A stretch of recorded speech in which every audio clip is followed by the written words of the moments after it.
Ugh. We're definitely just going to get into this one. Waiting for people. It's not really my thing. And it's not really the point of. It's not really the point of these. I really want to talk about something that I just noticed in my day-to-day life. Um,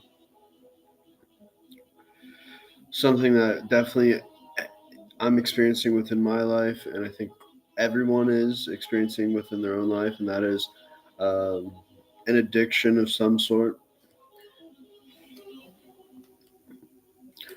I think a lot of people think you can only be addicted to physical things rather than something mentally.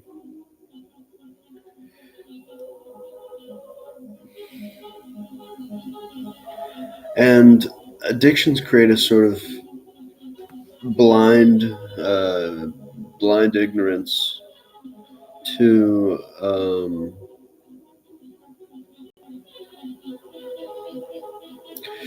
the person who is addicted, but also to maybe a group or a certain way or of a certain perspective.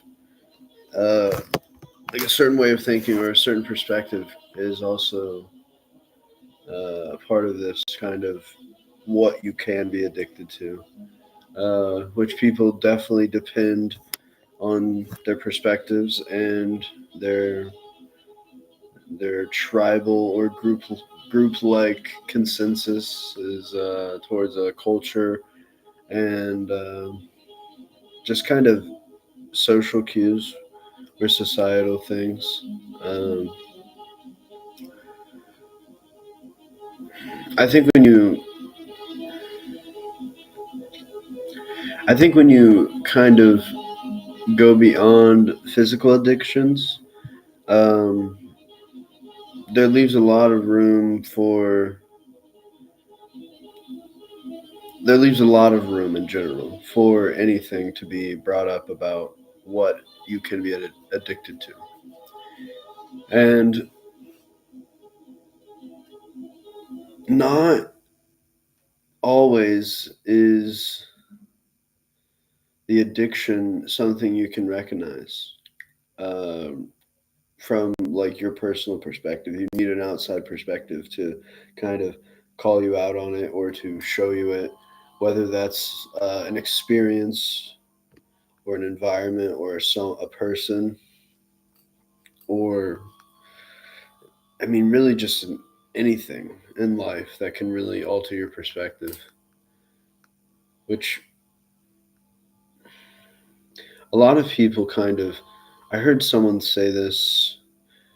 um, it's easy to just keep going down the same path, the familiar path, and then it's easy to go uh, to go and play the same set of notes on the piano or the same set of notes on a guitar. You know, I definitely have a bad habit of it sometimes. um, Sometimes you have to be uncomfortable to really go beyond your perspective. And I think the, I mean, a lot of people, like I said, are not just addicted to physical things; they're addicted to mental things, which comes into play with the term drugs. Which everyone really you hear the drugs, and people immediately associate drugs with a lot of things, and also addiction, foremost. But I think the term drugs covers a lot of things that do completely different things. Um, Caffeine, sugar, alcohol, nicotine, weed, um, anywhere from cocaine, meth, heroin, opiates, um prescribed pills, that are pharmaceutical, uh, LSD, maybe even a mushroom. That's a fungus, and that's considered a drug under a lot of under the law, but also a lot of under a lot of people's perspectives. And they all do different things, really different things. Some are legal. Why are some drugs legal and some aren't? Uh, a consideration that I've always thought of um, is what can also be considered a drug that is not considered a drug right now. And I'd say what I'm doing, what I'm streaming this on, technology, this electronic, this screen that kind of produces images and runs off the internet, which is all really a non-physical thing, similar to the mind. Um, the only physical thing is this, the hardware that kind of produces the images and the depth of what I can do within the limits of the screen. Um, there's a lot of different things that we do within screens now. We order food, we order our groceries, we we listen to music, we watch news, uh, we watch movies, we watch TV shows, we like get information on like how to do things. Um, like literally anything that you want to watch, you can probably find on the internet or that you want to listen to. And is that good or bad?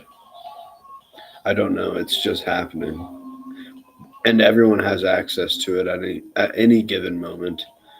A consideration that I've had is the screen doesn't have a time, it doesn't run on day or night. It just is. So imagine, a human that needs sleep, right? There's day and night in the real world.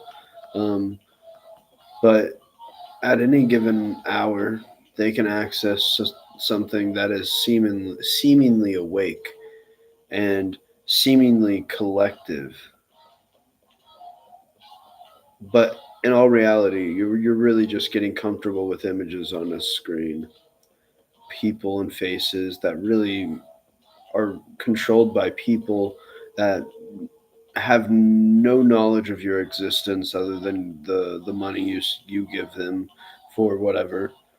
Um, they have no you have no benefit other than your attention that you give them. Your attention gives them money, something that you have free will over gives them money. It funds them. Them, I'm talking about corporations within the limits of this screen we're talking on. We're not even us, we're talking on, but I'm talking through on your device on in whatever time, in whatever day or night or month or year. And is that something that is okay? I don't know. But everyone has access to it. Recently, there was an assassination, and I was thinking, how many times was that watched? And it only happened once. Therefore, some people might just now be gaining knowledge on it and completely becoming radicalized. Some people might have formed opinions on it and never looked at it again when other information came out on it. Um, like I said, is it good or bad?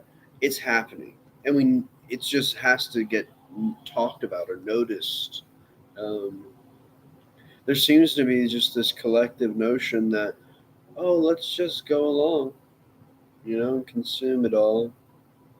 I've found some people here and there that are like-minded, but in all reality, everyone is kind of eh, everyone is kind of just collectively going along within this perimeter, and we're creating their own chaos, creating their own fears, creating their own hatred, creating their own addictions, creating their own dependency.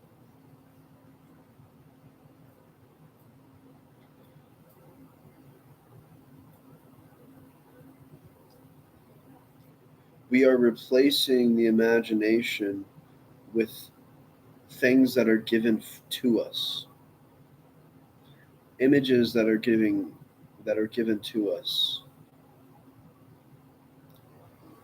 Why I'm talking about this is I literally think technology is a drug. Social media is a drug. If this itself is not a drug because we're not consuming it, but the life experiences, the images we're seeing, we're consuming and experiencing in a different way, but we're experiencing them just as something else would happen in the real life moment of the image or video you're experiencing. But we're just getting a different perspective of it.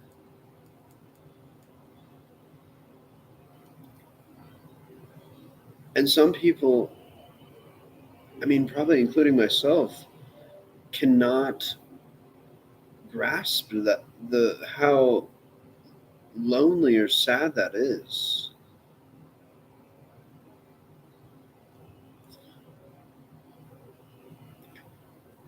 I have some friends I hang out with and some people in my past that I used to do things with, but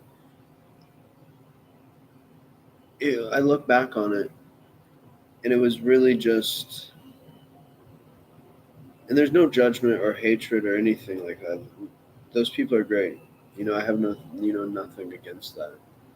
Everyone in my past that I've ever experienced life with, everyone has been great to me in some sort of way. But it ends up just being dir- some sort of experience that has been directed by some sort of outer force beyond ourselves, beyond our group.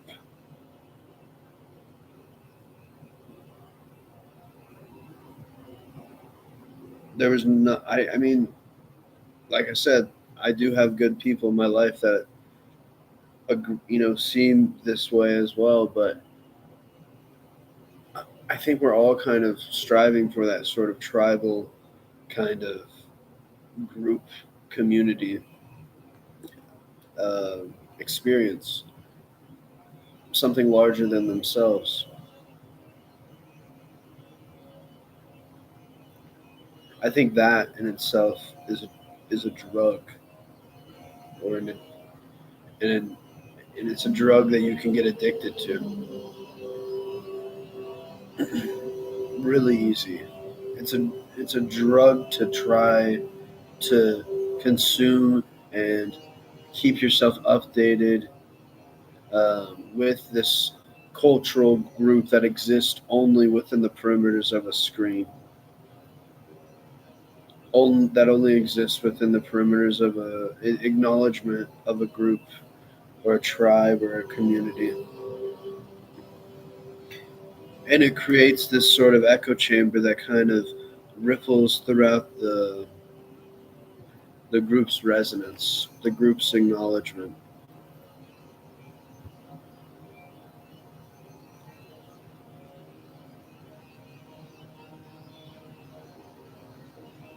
And if you have to think about that as a at a smaller level, sure. But if you want to think about that on a larger level, we are talking about the cult of permanence, the cult of a form, something that is formed, physical, and permanent, beyond themselves. I think to really consider that this is all just made up as we go. We're all decorating our lives as we will, as we try. I think it's really hard to consider that for people.